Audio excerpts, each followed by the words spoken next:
Workers who got their bosses fired. How? I used to work at a title company and witnessed our department manager forge mortgage documents on a fairly regular basis. So when she went to upper management to throw the entire department under the bus for being behind on recording documents, I marched straight 2 hours to resign and let them know what she was doing. She was fired and they called me and offered my job back before the week was out. Worked register at a tour company. I also had a manager who hated me for some reason. She was probably the bitchiest person I've ever met. Constantly yelled at us for not reason. Got onto me about answering questions a new hire had when I was asked not her. Wrote down I was 30 minutes late for a shift when I was 2 minutes late. etc etc. We had a sneaking suspicion that she was taking money from our tills, as she was always the one who counted down the till when someone got fired for stealing cash. I made it a habit to count down every bill when I gave it back to a customer because we would get paid docked if we were even $1 off. So if a customer had $23 in change, I'd count 20, 1, 2, 3 in front of them, so I knew I'd given back the right amount. We also had cameras pouring at the registers. Well, one day my GM pulls me aside and says $20 was missing from my till and they were going to fire me. I straight up told my boss she could look at the cameras because I counted out all my bills for customers. Lo and behold, she was the one who counted down my till and got caught on tape pocketing the money. She was gone by my next shift. F you, Jennifer, I won. Not my story but my mother's. I watched on the sidelines as a teenager. My mother's job was basically a professional fundraiser. I really don't know what else to call it. People came to her for help raise money for non-profits or other foundations that needed it. This was a long time ago before social workers were more of a mandatory thing at high schools. My high school was very poor and did not have one.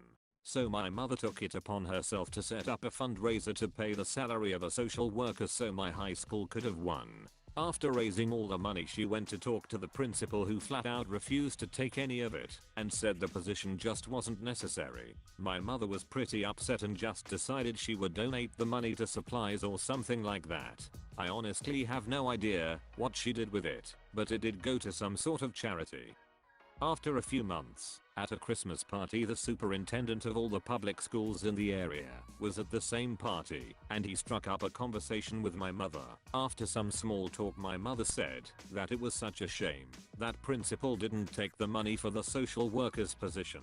The superintendent was dumbstruck and then told her that he had ordered principal to find funding for that position, and when superintendent asked him about it he replied with, "No one is interested in that and we just couldn't get the money for it." Needless to say he lost his position, and whenever we came back from the holiday break the school was hiring for his position.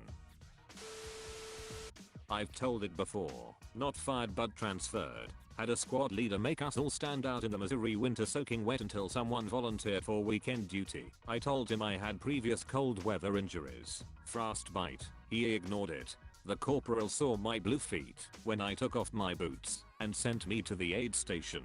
The doctor lost his shit and that squad leader was in another company the next day. It's not as justice bonering as getting an asshole fired, but it's the army that's not gonna happen. Advanced through the company through hard work and dedication and slowly began to usurp the boss's duties and responsibilities. Eventually the owner realized what a lazy schmuck the old boss was and laid him off. A week later I got a new title and a 35% raise.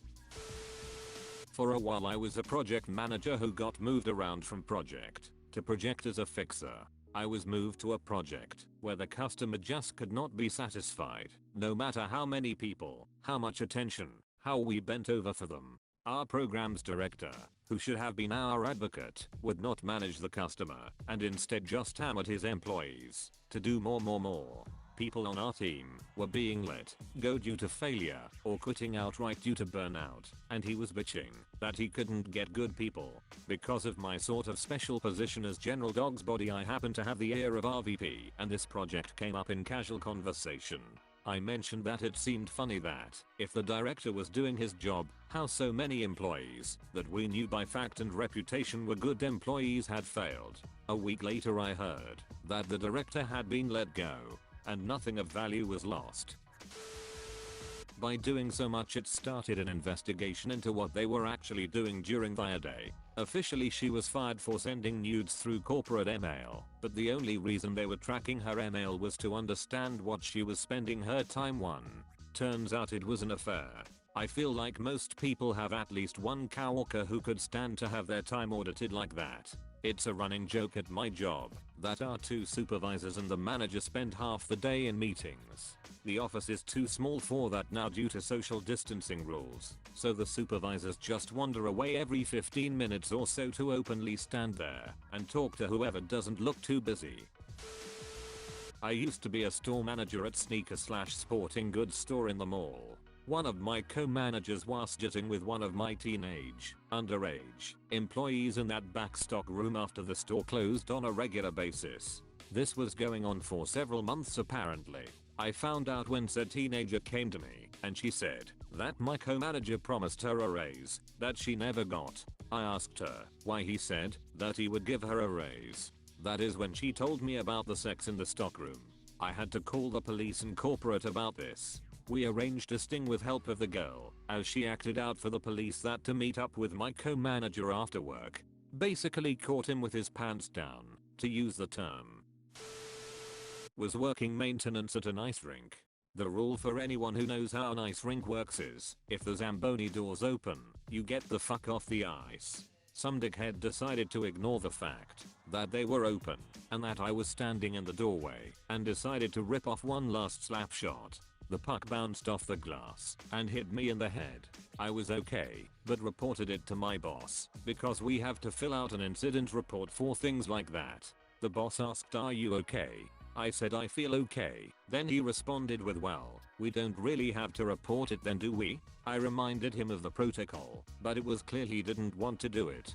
Since he wouldn't do it, I sent a descriptive email of the incident up to the administration, because I felt there should be some sort of documentation/paper trail in case God forbid I ended up having a brain hemorrhage or something a few days later. The boss was fired by my next shift. I was an intern at a tech company, and in a one-on-one/mentorship meeting my boss asked me what skill set I wanted to pursue in the future. I said that I wanted to do back-end work. This was a programming internship. He replied and said, "Girls aren't smart enough for that type of work. How about we put you on the QA path? You'll do better there." At the time I was so stunned that I just repeated quietly that I wanted to do back-end work. The meeting awkwardly ended after that. I always thought that I would be courageous in the face of blatant sexism if it ever happened to me, but instead, I was silent because I was a 23-year-old who really needed that internship to turn into a real job. Fast forward a couple weeks, and I was out to lunch with a few co-workers who brought along a lady who had worked at the company for years. She'd been out on contract for a while, so I hadn't met her yet. Everyone was talking about the boss and some of the stuff he had done or said to them, mostly just rude things. So I took a chance and mentioned what happened in that meeting. She said she'd take care of it. Within a few days he was fired by the big boss. I went on my first contract doing back-end work about a month later, and I loved it. As I understand it, I was not the first person to have serious complaints about him, just the last person.